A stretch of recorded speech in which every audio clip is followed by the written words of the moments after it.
28 en la lista. ¿28 eran? ¿Te lo aprendiste de memoria? No, pero podríamos enumerar. No, 28 igual es un número... ¿Esperábamos un número así, 28 nombres? Yo en algún momento planteé que a fin de año deberíamos hacer una reunión de panelistas para elegir el escándalo del año. Es que ¿Ya? es muy difícil. En un año que ha tenido escándalos, seamos honestos. Pero voy a hacer una subcategoría. La peor conferencia de prensa del año. ¿Tú crees que ayer se ganó esa...? No, creo que al menos entró a competir. Al menos compite. Finalista. ¿Ya? Con otra que ya fue hace poquito también y sabemos. ¿Pero esta divulgación es de interés público? Le pregunto a los periodistas presentes. La divulgación de ayer. ¿Sí? Uno, la puesta en escena es muy particular. En la Plaza República de China. Tú sabías, Francesca, ¿no? Vi la puesta en escena. Sí. En vivo. Dos. De todo el día esperando salir a Juan Pablo Hermosilla, la verdad. Alarma en el teléfono. Sí, todo. Así. Un La hora grupo- señalada. Era la hora señalada, era como el western. Sí. Dos. La hora rara, además. Nosotros que pertenecemos al mundo del deporte estamos acostumbrados a algunas cosas. Por ejemplo, Nosotros, tú. a la reiteración. ¿Ya? Entonces, la cantidad de veces que dijo ayer Juan Pablo Hermosilla, déjeme responder, debe haber batido un récord histórico. Pero en fin, es el país donde estamos y es el panel que nos corresponde. Así que yo espero que estén a la altura del desafío de explicarme lo que quiso decir Juan Pablo Hermosilla ayer. Saludamos de inmediato a Francesca Parodi, que es ex secretaria general de Evópoli, a Ignacio Irarrázaval, que es doctor en Política Pública y Social, profesor adjunto del Instituto de Sociología de la Universidad Católica, y a Danilo Herrera, que es cientista político y director ejecutivo de Factoría Pública, con quien haremos esta mañana un muy particular País ADN. Ya, pues, ¿por dónde partimos? ¿Por los nombres? ¿Por la puesta en escena? Lo que estábamos hablando recién. ¿Era lo que esperábamos o lo que esperaban, Danilo? Yo me sigo ¿Tenías preguntando expectativas? si esto... No tenía ninguna expectativa. Yo me sigo preguntando si esto es de interés público. El Colegio de Abogados ya levantó una investigación contra Juan Pablo Hermosilla por infracción al Código de Ética, posible infracción, digamos. Pero de verdad te preguntas si es de interés público o tú crees que es solo de interés periodístico. Solo de interés periodístico, yo creo. Pero lo podemos hablar. Igual yo Que creo... la señora Juanita no está interesada, que ayer en la ventana no se detuvo el mundo a las 5:30 de la tarde. No, en ninguna parte, salvo a la gente que nos interesa. Salvo en mi esto, casa, salvo en en mi los casa. medios de comunicación. Yo también lo vi.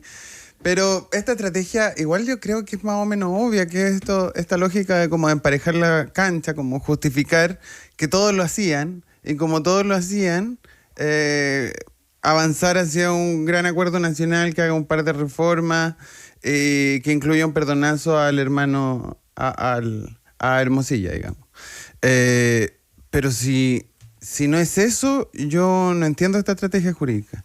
Amenazó a personas, les pidió que transparentar, pero ¿transparentar qué? Esas conversaciones, le está imputando más delitos a su hermano, hay más ilícitos en esas conversaciones. Entonces, yo no entiendo cómo esto ayuda a tu cliente hermano. A tu familia. A tu familia. Ignacio. No, estoy bien de acuerdo con Danilo. Éticamente es bien reprochable lo que está haciendo. Yo no vengo del ámbito del derecho, pero esto es lo menos del derecho que hay. Esto es una estrategia bastante burda que para los que no venimos del mundo de la litigación dura, es difícil saber lo que se espera finalmente. Lo único que sabemos es que está disparando con ventilador. No voy a explicar los términos que está disparando con ventilador de manera de distribuir las culpas. Y éticamente es bien reprochable levantar un montón de casos, de nombres, en los cuales han habido conversaciones. Ahora, yo quiero dejar planteado un punto para más rato, que es, discutamos el tema de fondo, porque aquí hay dos temas. Uno, las relaciones en torno a causas, que eso es complejo, y otro, las conversaciones en torno a nominaciones dentro del Poder Judicial, que también es problemático, pero creo que ahí hay soluciones posibles, porque aquí al finalorum, eso no lo alcanzó a decir Danilo, lo que está en juego es la legitimidad del Poder Judicial y del sistema de justicia chileno, que ya está muy desprestigiado. Entonces aquí hay un tema del Estado de Derecho que es lo que debiéramos tener de fondo, más allá de los hechos periodísticos. Que un poco, ayer yo lo definía como el último verso de Cambalache, que es una referencia solo para gente muy antigua, que dice más o menos. Entiendo que la referencia. Vivimos revolcados en un merengue y en un mismo lodo todo manoseado. O sea, ensuciamos todo el sistema para salvar, para salvar una persona. Eso es. Exacto. Pero estamos desprestigiando al sistema de justicia y eso es una lanza muy dura que nos va a costar recuperar. ¿Se puede desprestigiar más?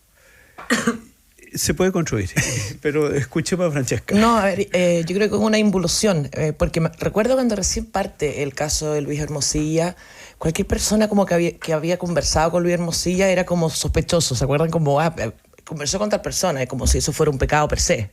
Obviamente el tino de la conversación y el fondo de la conversación es mucho más relevante que los contactos que eventualmente pudiera tener el señor Hermosilla, que parece que eran bastantes.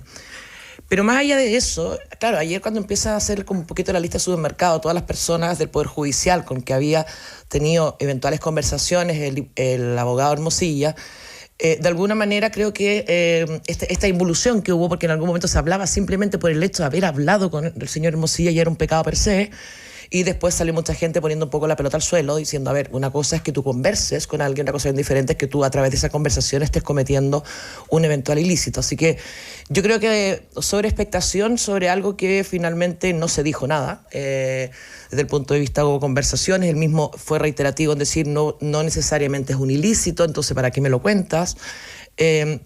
Y también pegó ahí la amenaza final de vamos después con el poder político. O sea, en 2 semanas más voy a volver a hablar. Yo creo que no va a tener tanta convocatoria de prensa probablemente como tuvo el día de ayer. Y yo continúo con algo que hoy día no está Marcelo, pero que algo que hemos dicho bastantes veces. Nos quedamos mucho en el apellido del caso. El caso Hermosilla, el caso Barriga, el caso Jadwe y así, y hacemos muy poco finalmente para no tener futuros apellidos con estos casos, digamos, básicamente, y ahí no estoy de acuerdo con Danilo que dijo la reformita que podamos hacer, no, yo creo que la reforma es necesaria de hacer. O sea, si nosotros nos fortalecemos las instituciones del Estado, entendiendo que no podemos contar únicamente en la buena disposición y que la gente obre de buena fe, porque ya nos hemos dado cuenta que no funciona per se solo, y no nos tomamos esto, yo sé que es bien poco sexy hablar de la reforma del Estado, yo creo que no ganas ni un voto con la reforma del Estado en general, pero creo que sí hace un país mucho más fortalecido con respecto no solamente al Poder Judicial, sino que a todos los nombramientos que tiene que haber. Y solo para cerrar, quería hacer una mención. Lo que pasó con el fiscal Valencia, cuando se reconoció las conversaciones con Andrés Chadwick, que fue 2 días antes del señor Hermosilla, 1 día antes, no recuerdo, me pareció bastante... que dejaba bastante que desear el comunicado que hizo la Fiscalía con respecto a vamos a acusar a este señor al Colegio de Abogados. Creo que la Fiscalía, no sé quién investiga al fiscal nacional, supongo que hay un órgano persecutor para el fiscal nacional, pero tampoco creo que la Fiscalía tenga que salir a hacer defensas corporativas, independientes del cargo que ostenta el señor Valencia, diciendo que esto era mentira casi, te voy a acusar a tu mamá, porque no sé qué el Colegio de Abogados que tanto puede hacer. Así que, dicho esto, yo creo que más allá de hablar de Valencia, el señor Hermosilla, Barriga o Jadwe o quien sea, empecemos a hablar de qué hacemos para evitar todo esto, porque lamentablemente terminamos en la polémica del caso, pero no en cómo reformamos el Estado para tener mayor seguridad, que las instituciones no sean permeables a hechos de corrupción. Yo estoy de acuerdo con la reforma, para aclarar el punto, yo estoy de acuerdo que hay que hacer una reforma en nombramiento en particular y reforma. Podemos hablar de sistema político, podemos hablar de gobierno judicial, que todavía no hacemos nada y llevamos 20 años hablando de ese tema, pero al punto que iba yo es que creo que la estrategia de Juan Pablo Hermosilla al respecto de esto es que esa reforma venga con un perdonazo a su hermano. ¿Por qué? Porque porque quiere implantarle la justificación de que como todos lo hacían, esto estaba bien. Entonces, en ese punto quiero aclarar. Su hermano, vamos a ir al fondo, Ignacio, en algún momento, pero lo de ayer apunta, en mi criterio, básicamente al fiscal nacional y básicamente a cómo se manejó un sistema de financiamiento irregular de la política, que era tal vez, que sigue siendo el súper tema de cómo se trató ahí y cómo se siguió tratando con Guerra como protagonista principal. Pero el fiscal nacional sigue pareciendo el blanco predilecto de los Hermosillo, ¿no? Sí, claro, sí, pero yo creo, y no sé si estamos de acuerdo aquí los panelistas, pero yo creo que al apuntar al fiscal Valencia, lo que está poniendo en duda es todo lo que está detrás. No Es la solo- investigación. Es claro, no es solo el nombre del fiscal y tendrá ahí alguna arista pequeña para colgarse respecto de esa persona, pero en el fondo lo que quiere poner en tela de juicio es todo el procedimiento investigativo y si tú quieres, todo el Ministerio Público. Estoy de acuerdo con lo que tú decías, que la defensa corporativa no aplica. O sea, debiera haber sido el mismo Ángel Valencia, una declaración pública firmada por él, que va a querellarse contra Hermosilla. No tendría por qué haber sido con el logo de la Fiscalía Nacional. Pero lo que está detrás de esto, y por supuesto que Valencia ahí a lo mejor engancha en este ataque personal, pero lo que está en juego aquí es poner bajo un manto de duda importante toda la institucionalidad del Ministerio Público, y eso sí que es grave. Ahora, adelantándome a lo que ya insinuaba Danilo, en la comisión experta, no sé si se acuerdan, tuvimos 2 procesos constitucionales y entre medio hubo una comisión experta. Ahí había una propuesta bien interesante de un nuevo diseño del sistema de justicia, se separaban los órganos, había un órgano que administraba el Poder Judicial, había un órgano que estaba preocupado en la designación de los jueces. No sé si era la solución perfecta, como dije, yo no soy experto en esto, pero parecía ser un buen camino para abordarse. Eso obviamente quedó parado, pero ahí hay un camino que aparentemente no era tan loco y se podría rescatar de buena forma. Entonces, ojalá pudiéramos sacar alguna lección positiva de todo esto. Y mi talk personal, en el tema del caso convenio, yo creo que fue un desastre, pero también creo que a partir de los desastres, las crisis son oportunidades, el clásico cliché, podríamos aprender y sacar algo de todo esto. Y creo que ahí hay un camino hecho que estaba en el proyecto de la comisión experta. Que parece ser lo que más consenso generó de cara a una reforma al sistema político, que a esta altura se ve casi imposible, al menos en este gobierno, ¿no? Lo que pasa es que yo creo que, vuelvo a insistir, creo que es súper poco sexy hablar de esto políticamente. No creo que traiga mucho voto hablar de la reforma del Estado o el sistema político. Yo soy... Este es un programa poco sexy, Francesca. Ya entonces podemos hablar cosas poco sexy. En el lugar adecuado.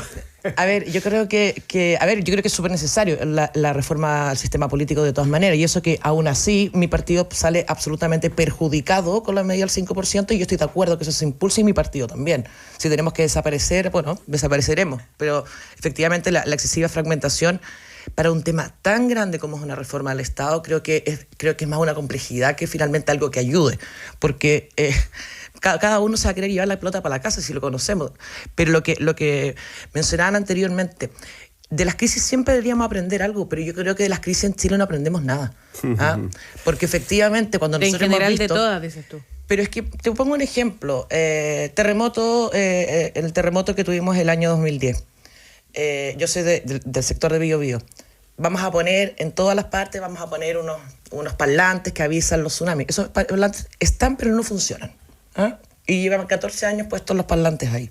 ¿Cuáles han sido los aprendizajes que tenemos de los temas de los incendios, particularmente en la quinta región, donde nuevamente se vuelve a construir en los mismos lugares, están los mismos basurales, y finalmente vemos que nos horrorizamos bastante con respecto a las cosas que pasan, y estamos hablando de desastres naturales, pero también de todos estos casos que sigo insistiendo que es más importante el apellido del caso, el caso Policia, el caso Convenio, el caso Barriga, lo que sea. Y nos quedamos en ojalá que todas las penas del infierno para estas personas, que por cierto obviamente que la justicia opere, pero después al día siguiente vamos a volver a tener más casos y con esos mismos nombres. Entonces, si no nos hacemos cargo de que el sistema que tenemos es permeable a la corrupción, a un uso inapropiado por lo menos de las cosas, y que sigamos pensando que a partir del aprendizaje de ver a un Daniel Jadwe sentado como imputado o en prisión preventiva, la señora Barriga que no puede salir de su casa, o que ahora le van a retener los dineros de sus plataformas digitales, nos quedamos con eso. Y después al día siguiente nos olvidamos y después decimos, ahora tenemos otro caso que se parece mucho al caso que tuvimos hace 2-3 años atrás. Y creo que si no nos hacemos cargo de eso, vamos a terminando hablando más de hechos policiales como lo que estamos hablando ahora, que realmente de algo realmente importante, que es cómo fortalecemos las instituciones y logramos que estos casos, si bien el sistema nunca va a ser perfecto, pero por lo menos minimizar cada una de las ventanas que hay para que este tipo de casos ocurran. En el caso convenio, hubo muchísimo trabajo administrativo, estoy seguro que Ignacio tiene más información que yo, administrativo, y fue súper perjudicial para las fundaciones también, ponerle más trabas, hacer unos procesos mucho más largos y elaborados. De hecho, se vio en la ejecución presupuestaria de muchos gobiernos regionales que terminaron como estos convenios, ahora estos convenios les cuesta tanto salir, la ejecución presupuestaria no queda al debe porque hay un trabajo mucho más mucho más específico en cada uno de los convenios después de la crisis, y ahí se prendió. Pero yo no me quiero ir sin mencionar algo que estaba en la pauta de lo de Hermosilla, con que el hermano va a revisar los chats de las autoridades políticas. Sí, fue como una amenaza. Obviamente fue una amenaza. Otra más, digamos. Otra más. Y se ha dicho aquí y en todas partes que Hermosilla era transversal. Y todavía no tenemos ninguna prueba de ello. Ni una sola. Aparte de ser abogado de un funcionario de gobierno, nada. Pero la lista de fiscales de ayer es transversal. Transversal. Sea, están los que sí, no, es transversal. Pero sobre autoridades políticas yo estoy esperando conversaciones con sus patrones, pues, con el presidente Sebastián Piñera, que el periodista Nicolás Sepúlveda confirmó que habían chat con el presidente Sebastián Piñera, pero también con sus jefes, con Andrés Chadwick de la UDI, con Gonzalo Blumer de Bópoli, con Víctor Pérez de la UDI y con, me falta uno, Rodrigo Delgado de la UDI. Ellos eran... Hermosilla era funcionario del Ministerio del Interior durante 4 años, los 4 años de Piñera 2. Te falta mencionar las conversaciones con Miguel Crispi. No, pues sí, nombré que había un funcionario, o sea, que un funcionario de este gobierno fue su abogado. Diferente a que Hermosilla haya sido funcionario de la administración Piñera 2. Yo creo que hay diferencia. Y creo que la transversalidad con la que se limpian, sobre todo la derecha, con tener a Crispi de cliente, no me alcanza para que sea transversal Hermosilla. Pero es una posición, digamos. Yo creo que eso Ignacio. No, creo que, a ver, está bien poner ahí la lista política que pone Danilo, pero yo creo que no es lo esencial. O sea, lo esencial aquí es este tráfico de influencia y el prestigio de la institución. Yo creo que eso es lo más importante de lo que está en juego. Y ahí tengo una diferencia contigo. Voy a apelar a los 30 años. Han habido crisis que hemos salido adelante. Sí. O sea, por Dios, el año 2003, o sea, toda la reforma de la alta dirección pública partió por el MOP Gate y tuvimos, hoy día está medio cuestionado, pero yo sigo defendiendo la alta dirección pública, ahí está, y pudimos salir adelante. Y una cosa re poco sexy que nos salió de un incendio fue la reforma procesal penal, que se implementó bien. Hoy día, bueno, estamos discutiendo qué está pasando con esto, pero la reforma procesal penal durante décadas. Fue un avance, quizás hoy día necesita una mejora, pero funcionó bien. Entonces yo creo que... Ley del lobby, financiamiento de la política, hay muchos casos. Entonces yo creo que nos podemos trazar como país, ojalá hubieran acuerdos políticos, yo no estoy tan metido en la política, pero podríamos generar acuerdos políticos de temas esenciales como la reforma del sistema de justicia y ojalá el sistema de partidos políticos. Ahora hay que pensar que, de hecho, este escándalo uno dice, bueno, en los últimos meses hemos tenido más actualizaciones del caso Audios, en particular con estas decisiones que ha ido tomando Juan Pablo Hermosilla, pero recién el próximo jueves se cumple un año desde esa publicación de CIPER.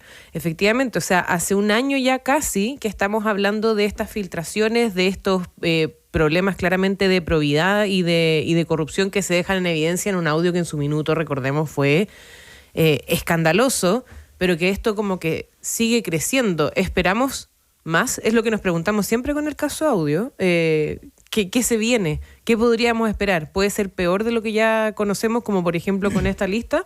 ¿La amenaza de la lista de autoridades políticas, por ejemplo? Yo creo que... quiero poner un punto sobre la mesa, independiente que lo de ayer creo que fue más un índice de un libro que realmente una lista de pecados, digamos, del señor Hermosilla. Y ahí absolutamente en desacuerdo con lo que dice Danilo, porque creo que su fobia a la derecha no le hace ver el fondo del vaso. No le tengo fobia a la derecha. No le hace ver el fondo del vaso. Porque finalmente tratar de llevar esto a lo sencillo, que es cuántos de izquierda o cuántos de derecha eventualmente estuvieran implicados en ilícitos con respecto a los contactos con el señor Hermosilla, no va a hacer que nos quedemos en el caso Jadwe, en el caso Barriga, y no que vayamos al fondo del problema. Creo que te va a pillar bastante más sorpresa cuando el señor Hermosilla saque el listado telefónico de las personas relacionadas a la política. Llevamos un año con esa amenaza de transversalidad y todavía no pasa nada, pero sigamos esperando. Es que no me lo hace menos relevante, Danilo. O sea, si una persona es de derecha, me parece igual de cuestionable que si una persona de izquierda. Entonces creo que tapar el sol con un dedo en este caso no funciona. No es el problema de derecha o de izquierda, el problema es la función pública que ejerce un ministro del Interior, o en este caso 4. Y tú tienes que todos sean de primera. Pero tú tienes pruebas de que lo que estás diciendo es así, que han habido ilícitos con respecto a las conversaciones. No, yo no he dicho nunca, no salió de la palabra de mi boca la palabra ilícito. Lo que dije es que el abogado Hermosilla fue funcionario del gobierno de Sebastián Piñera II por 4 administraciones de 4 ministros, que no los voy a volver a nombrar porque parece que hubo un problema acá, pero los 4 ministros de Sebastián Piñera II fueron jefes de Hermosilla con platas públicas, y donde Hermosilla todavía no, porque yo espero que la prensa o la sociedad civil vaya a buscar lo que hacía Hermosilla durante esos 4 años. Ya leímos que en el libro de Blumel, en el libro de Selume, sí, se menciona a Hermosilla como un actor relevante en el gabinete de Chadwick en particular, en el resto de los gabinetes no tanto, pareciera ser, pero participó. O sea, Hermosilla fue el primero con el ministro Chadwick que vio el informe de Carabineros con el caso Catrillanca. Y eso lo dice Saluma en su libro. Entonces, no me digan que... lo que yo no quiero que salgamos de aquí diciendo que era irrelevante en la administración Piñera. Pero yo no te estoy... Eso tampoco lo ha dicho nadie. Pero yo no he dicho eso. Lo que te estoy diciendo es que el hecho de que el señor Hermosilla trabaje en una administración no es un ilícito per se. No, entonces, yo no lo he dicho. Sí, pero tú dices, estoy esperando que salgan los chats con este otro, como tú estás dando... Sí, funcionario. Sí, pero tú estás dando como por sentado que el hecho de haber trabajado con una persona de derecha lo hace inmediato... Sí, no tiene nada que ver, y no tiene nada que ver la derecha. Fue funcionario del gobierno de Sebastián Piñera, y yo quiero saber qué funciones realizaba durante esos 4 años siendo funcionario de gobierno con platas de todos los chilenos. Nada más. No, nunca he dicho ilícito, pero no sé, quiero saber qué hacía. O sea, uno tiene tantas preguntas de qué hacían, estaba mirando ahí, qué hacía Juan Andrés Lago asesorando a Monsalve. O sea, si empezamos a hacer la lista para equiparar, o sea, vamos al... Juan Andrés Lago no está en fiscalía, no está... A ver, pero sí estuvo en la Universidad de Arce. En fin, no nos metamos en esas peleas pero chicas. Pero ustedes picaron con Juan Pablo Hermosilla cuando amenaza que iba a dar la lista de los políticos. Todos se pusieron nerviosos. Tú sobre todo, básicamente. Yo nervioso no me puse expectante a lo que venía, la verdad. Yo no estoy en ese chat, lo puedo decir, no me siento, lamentablemente no estoy tan importante como para estar en ese chat, pero yo, a ver, lo que digo de esta conversación, no caigamos en el mismo juego de Juan Pablo Hermosilla. De equiparar. Exacto, o sea, aquí, y de lanzar con ventilador a todo el mundo, porque aquí lo que está en juego es una institucionalidad pública que es bien importante. Entonces, si habló con 3 de derecha o 1 de izquierda, en verdad me da lo mismo. Es el uso del poder tras bambalinas. Eso es lo que fue un tema sexy el de este primer bloque, y va a ser aún más el del segundo, porque quiero que me cuenten por qué el cambio de gabinete está haciendo como está haciendo. Y 2, tenemos que pegarle una pasadita a lo de Estados Unidos todavía, ¿no? El último coletazo de Estados Unidos. Exactamente. Yo quiero hablar del nuevo candidato presidencial, si me dan un espacio. ¿Chechurán? Sí. Francesca Parodi, Ignacio Irarrázaval, Danilo Herrera hacen esta mañana con nosotros País ADN. Francesca Parodi, Ignacio Irarrázaval y Danilo Herrera hacen esta mañana con nosotros País ADN. Dejaste un par de temas pendientes. Es que Francesca sabe que los días viernes hay cierta manga ancha con respecto a los temas que están en la pauta cuando está el panel titular, digamos. Y por lo tanto, No voy a decir lo que me dijo la Francesca cuando supo que no estaba ni Marcelo ni Gonzalo.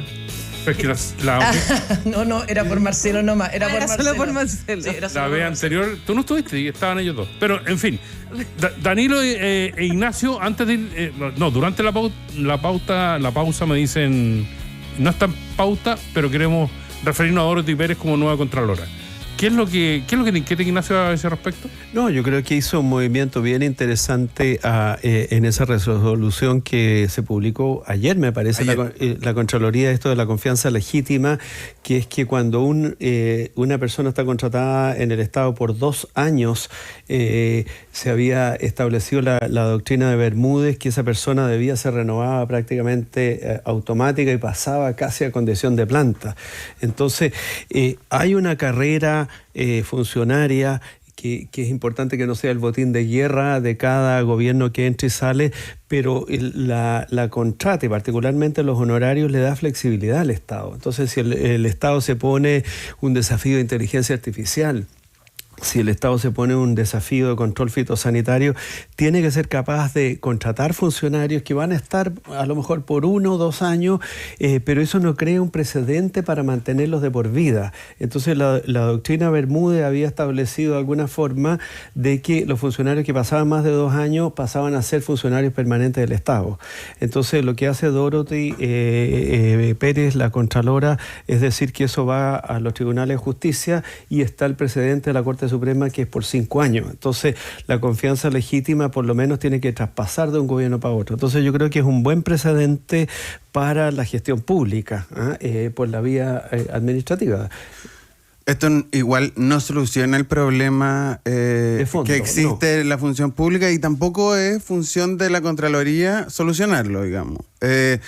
Yo no sé si esto va a solucionar algo, quizás lo empeora, habrá que verlo, pero si queremos hablar de la función pública y lo que esperamos de la función pública, tenemos que hablar de la ANEF, tenemos que hablar sobre todo del Estatuto Administrativo, que está escrito en piedra, y las reformas razonables, que también tienen que ver un poco con lo que decían sobre la reforma al Estado, por una reforma mucho más grande, está en duda ahí. Y las peleas permanentes por el reajuste anual de los funcionarios públicos, también todo eso a la juguera es un problema. Yo no sé si esto va a ser parte de la solución. Yo creo que las disputas van a ser aún más encarnizadas después de este cambio. Se van a judicializar. No, o sea, sí. No, pero me refiero a la movilización de funcionarios estatales. La ANEF todavía no dice nada, creo, al respecto. No, sí, ¿ya dijo qué dijo? Se dijo que no le gustaba para nada. Sí. Esto va a ser un problema. Yo no es que esté a favor de la doctrina Bermúdez o en contra de la doctrina Pérez, pero creo que va a ser un problema importante para el gobierno, para el Estado en su conjunto, este cambio de doctrina, y creo que esto no se soluciona con este tipo de medidas, sino que se soluciona pensando una gran reforma del Estado que todos los gobiernos han querido hacer, a nadie le ha importado demasiado porque no genera votos ni audiencia. Perdón, Aldo. No es sexy. Perdón, Aldo. Pero es uno de los grandes temas que tiene el Estado. ¿Saben que cuando se juntan 2 grandes temas, fundamentalmente en el cine, se llama un crossover? ¿Ya? Tenemos un crossover importante que anunciar. Jason con Freddy Krueger, por ejemplo. ¿Ya? Alien con Depredador. Con Depredador. Ya, ahí tenía un crossover. Alguien. Juan Pablo Hermosilla va a defender a una de las denunciantes de Jorge Valdivia, lo que lo pone en el ojo del huracán, de acuerdo a la información que se ha conocido en los últimos minutos, lo que lo pone en el ojo del huracán de 2 grandes escándalos que se están viviendo en este momento. Yo quiero que lleguemos al tema de Estados Unidos en algún momento, pero antes, Francesca, quiero que pasemos por Dorothy. Por el cambio de gabinete. Y Dorothy. ¿Tú querías decir algo de Dorothy Pérez también? Sí, yo quiero decir decir Es un tema súper algo. poco sexy, quiero decir. Pero hoy día hemos puras cosas poco sexy realmente. Pero tú no diste el espacio, Aldo. Sí, bueno, no, Nunca tanto. ¿Tú quieres hablar del Hazte crossover? responsable de tus acciones, Sí. Francesca. Yo felicito a la Contralora. Entrar directamente esclareciendo cosas que de alguna manera muchas veces dificultan, dificultan, digamos, el funcionamiento del Estado. Y aquí hay que ser bien honestos. O sea, cambia el gobierno, la mitad para afuera, la otra mitad para adentro. Algunos se fondean para que no los pillen hasta que los pillan igual. Los terminan finalmente desvinculando a final de año. Y eso termina en una demanda al Estado, se hace presente en el Consejo de Defensa del Estado y finalmente termina pagándole a la persona que las desvincularon las indemnizaciones que corresponden, que en base también a... Y yo creo que esto marca de alguna manera un precedente con respecto al actuar de la Contraloría en general también, a que, digamos, menos reactiva y más activa con respecto a poder esclarecer ciertos puntos que yo creo que son clave. Y es lo mismo que mencionaba Ignacio, el hecho de, por ejemplo, eventualmente tener un cargo con una transición, efectivamente las personas que ya contratan más de 2-3 años pasan a ser eventualmente casi una planta.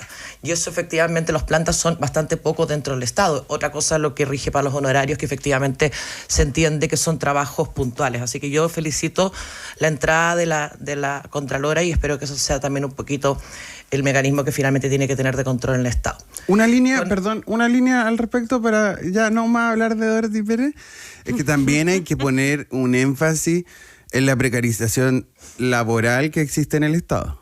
O sea, el Estado es el peor empleador y eso lo sabemos. Y la protección a un trabajo digno del funcionario público también tiene que estar en esta discusión. En beneficio, no en cantidad, digamos. Claro, o sea, los derechos... Es buen empleador, pero mal que no pagador, que no hayan derechos...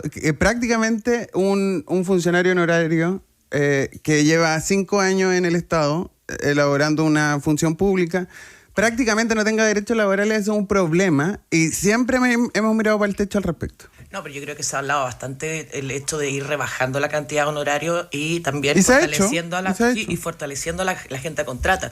Yo no estoy criticando obviamente al funcionario público y ya toda una vida trabajando en el Estado, sino que más bien lo contrario. Estoy hablando de las personas que directamente son más bien operadores políticos del gobierno de turno, que muchas veces cuando salen las autoridades se van del gobierno y otros que directamente no se van y se fondean hasta que los encuentran por ahí y terminan en demandas. Entonces yo creo que ese punto es relevante desde el punto de vista de marcar un precedente por parte de la Contralora, así que yo felicito su actuar.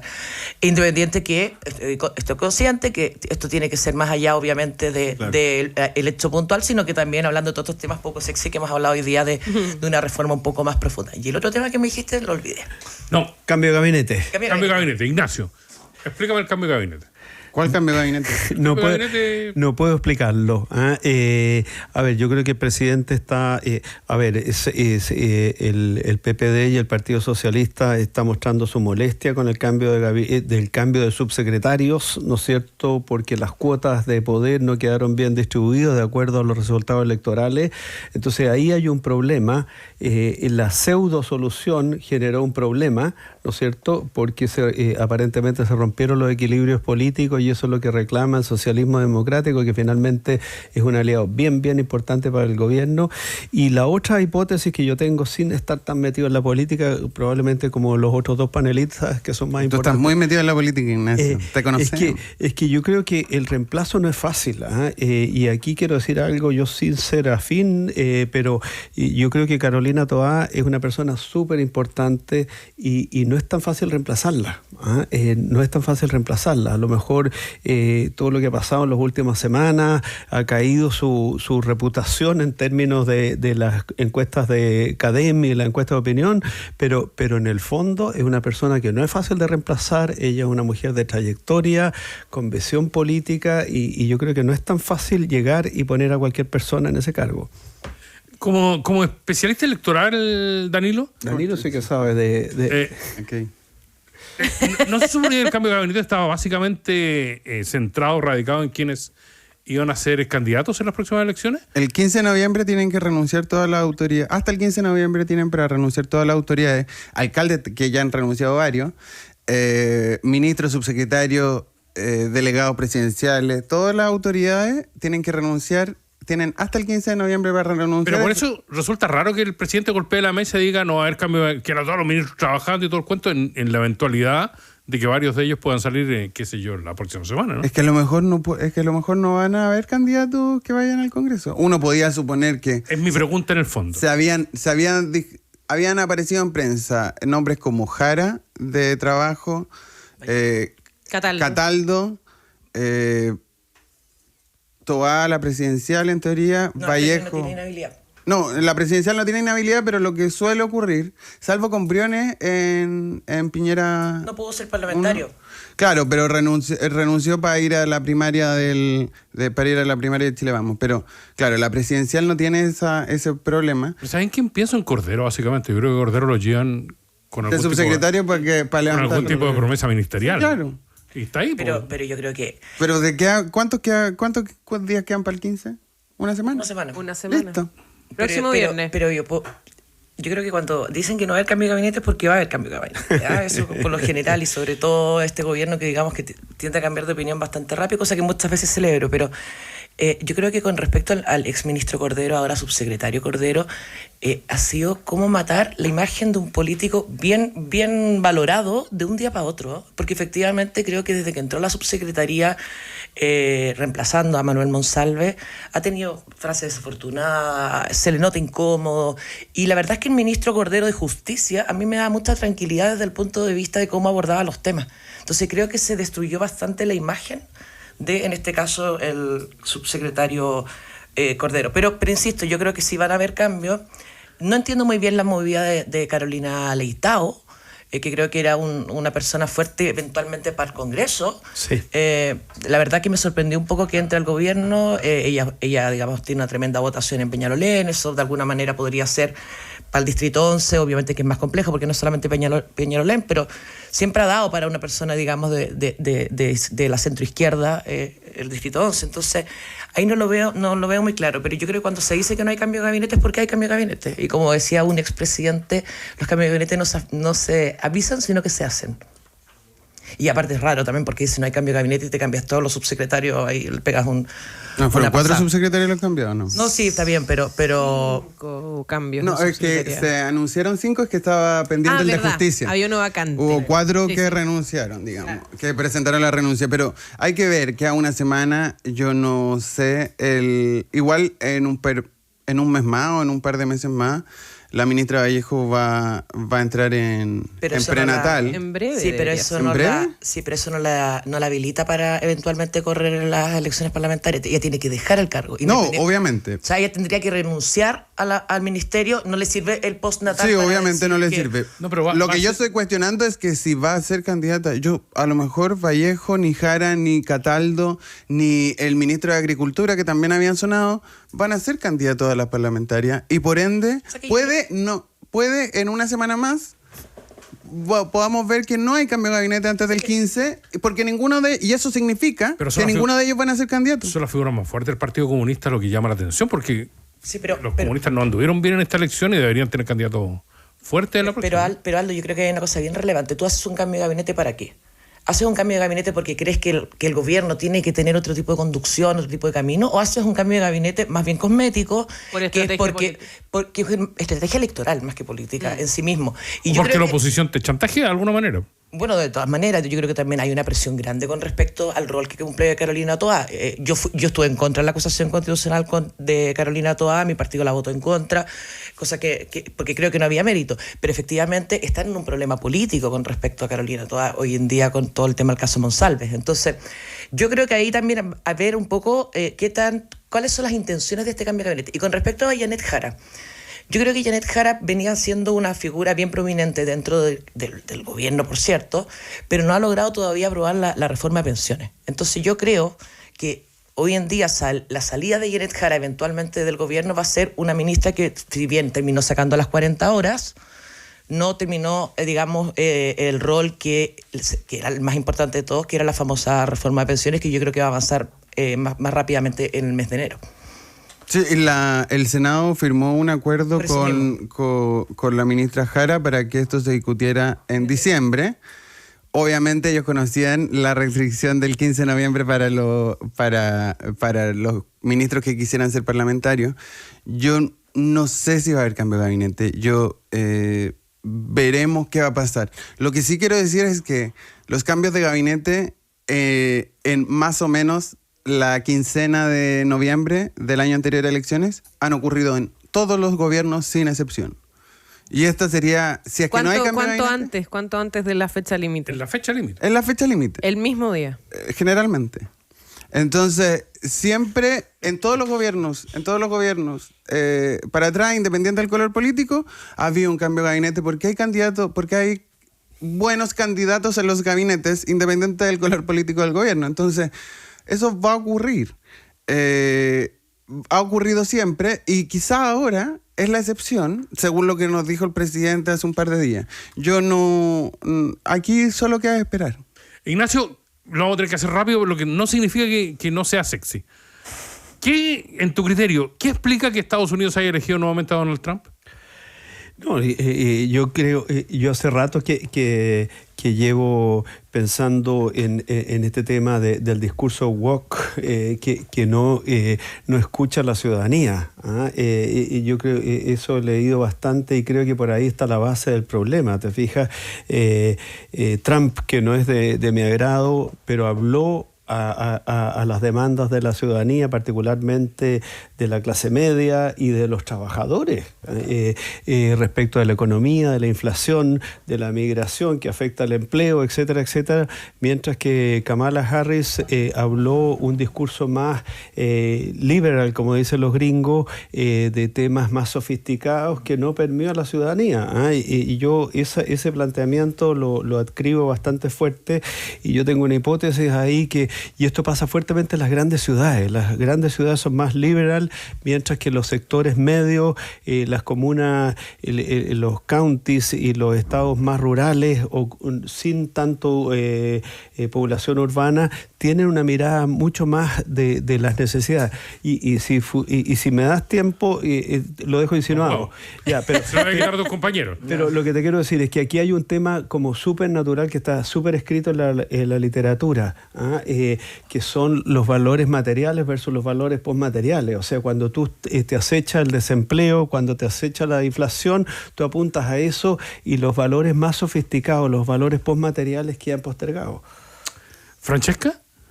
Estoy absolutamente de acuerdo con lo que dice Ignacio. Creo que la candidatura de Kamala Harris era más bien... a mí no me gusta Donald Trump. Y parto diciendo que encontré que cuando entra Kamala Harris digamos, a la carrera presidencial, quizás tarde, y todos los impases de Joe Biden, creo que generó bastante aire a una elección que se veía más bien muy cerrada en base a Donald Trump versus un debilitado Joe Biden. Creo que tuvo un discurso efectivamente muy muy liberal, muy de los derechos reproductivos, que me parecen muy importantes, por cierto, pero no sé si con eso tú ganas una elección. Y obviamente también se puso muy en duda, Donald Trump puso muy en duda su calidad también de gestión como vicepresidenta de Joe Biden. Entonces, creo que entró tarde con un discurso que, hablándole a una élite muy pequeña, digamos, versus el Estados Unidos profundo, que requiere cambios importantes desde el punto de vista económico, o por lo menos una preocupación en lo económico y también, por cierto, en seguridad. Y ahí yo creo que Donald Trump supo, digamos, poner la lista del supermercado, que fue mucho más atrayente en este caso para los ciudadanos estadounidenses. Esto es una discusión que hay en Estados Unidos, que cada vez que pierde un demócrata, el discurso es exactamente el mismo. Perdieron porque son muy progre y no le hablaron al Estados Unidos profundo. O sea, le pasó cuando ganó Bush contra Al Gore, que Al Gore hablaba de medio ambiente, lo cual era algo súper revolucionario. Raro. Y le pasó a Hillary Clinton también. Y el discurso Obama de que... no. A Obama no. Pero no, cada vez que pierde un demócrata, la conclusión mágica es que la candidatura y las ideas de esta candidatura fueron demasiado progres. Ahora usamos calificativos como woke y por eso perdieron, porque no le hablaron en Estados Unidos profundo. Esa es una conclusión que es un debate dentro del Partido Demócrata desde hace mucho tiempo. Yo creo que todavía no lo asumen del todo. Yo lo pondría a discutir, porque lo que nos llega acá o lo que titulan los grandes diarios no pareciera ser no podríamos entender que eso es la campaña, sino que hay otras cosas, hay publicidad pagada en televisión de Kamala Harris hablando del empleo en Pensilvania, que apareció en en todas las casas de Pensilvania, cosas que no vemos. Entonces, claro, la conclusión apresurada de que son muy progres y por eso no ganaron es una conclusión facilista que termina siendo la respuesta que cada vez que pierde un demócrata en Estados Unidos. No, lo dijo Demi Moore, ¿eh? Pero con Hillary Clinton no estoy de acuerdo. Yo creo que Hillary Clinton se dedicó bastante más a hablar de un programa de gobierno más integral. No creo que haya sido muy progre. De hecho, Kamala Harris, dentro de los partidos demócratas, es, digamos, más del ala izquierda. Pero sí, tuvo un movimiento sí. ella en su campaña respecto a su trayectoria previa. Sí. Pero debe haber sido una campaña improvisada de todas maneras. Por supuesto, pero también que- culpo un poco a Biden, porque Biden tenía un legítimo interés de ir a la reelección. Y el problema también fue el partido. O sea, el partido, a pocos meses de asumir a Harris como vicepresidenta, ya se había descartado la idea de que fuera candidata y se decantaron por ella muy al final y no alcanzó a levantar una candidatura. Yo recuerdo que desde que se lanza la candidatura oficialmente de Harris estuvo como tres semanas o un mes sin hablar con la prensa porque estaba elaborando su programa de gobierno, digamos. Entonces, ese gap que tuvo entre medio no alcanzó a levantar una campaña, aunque sí la envergadura de la paliza que creo que nadie la vio venir. Esto quiere decir igual que el partido ya estaba más o menos echado y aunque Kamala hubiese tenido un gran desempeño, no sé si se alcanzaba a dar vuelta a esto. ¿Tú te ofendes si te dicen woke o no? ¿A mí? Sí. ¿Por qué? O sea, no me genera nada. Pero yo soy de centro izquierda, entonces tampoco abrazo la agenda ecologista o animalista. Como que son mis temas secundarios para mí, entonces no los toco. Entonces nadie me dice woke realmente. ¿No? ¿No? Pero ¿y si te dijeran? No pasa No nada. es un insulto. Ya. Sí, igual sí es un insulto. Porque Es como una hippie. caricatura más que... Es una caricatura, pero... sí. Bueno, pero todas son caricaturas, ¿o no? Todos son caricaturas. Sí o no. Ahora que se está poniendo de moda a partir de la campaña de los borregos, ser facho o no ser facho, también es una generalización, ¿o no? La etiqueta del facho pobre fue bien importante. Esa venía ya en Piñera 1. Ya hubo una discusión si es que existían los fachos pobres o no. Sí. Porque traduciéndolo al caso chileno, Chile ha sido un país donde ha tenido una clase media emergente. Yo hice un trabajo ahí, incluso el estrato socioeconómico bajo, esa era mi postura, se medianizó. Entonces las expectativas de la ciudadanía, incluso el estrato bajo hoy día, no son las del obrero antiguo, ¿me entiendes? Entonces el discurso tiene que cambiar, y lo del facho pobre fue una ofensa. Bueno, podríamos volver a Estados Unidos en el tema de la basura, que Trump, esa fue una movida publicitaria genial, cuando se sube al camión basurero, él aparece ahí como un líder desde el camión de basura, fue una movida genial. Es un personaje, no lo vamos a Es negar. un personaje que sabe actuar muy bien. Está muy interesante la elección de segunda vuelta del gobernador. Salió la primera encuesta de la madre de todas las batallas, ¿viste? Sí. Black and white. En fin. Francesca Parodi, muchas gracias por estar esta mañana Hay con que nosotros. recordar, Aldo, que elegimos al gobernador de la ciudad y no un líder de Barra Brava en la elección de segunda vuelta. ¿A quién No, estoy preguntando. Oye, un aviso comercial. Como Al gobernador Universidad de la de región Chile más que de la ciudad, ¿no? de la región. y Universidad Católica estamos organizando un gran encuentro por Chile que va a ser el 25 de noviembre en la estación Mapocho, y la idea es precisamente dialogar respecto al futuro de Chile. Bien. Así Siempre que es una buena es una instancia. invitación abierta y una me invitaron? consulta. Estoy tan contento porque no me invitan nunca a nada. Ya, así que ¿Vaya a ir? Por supuesto. estás muy invitado, y es un espacio de diálogo. No es tanto escuchar discursos, sino que es dialogar con personas que uno no se encuentra y que no conversa habitualmente. Interesante. Hermosilla nos invitó. No estoy entre los periodistas que convocó Hermosilla para definir su estrategia, lo que me tiene muy indignado. Ignacio, muchas gracias por estar esta mañana con nosotros. Gracias. Danilo, muchas gracias. Gracias.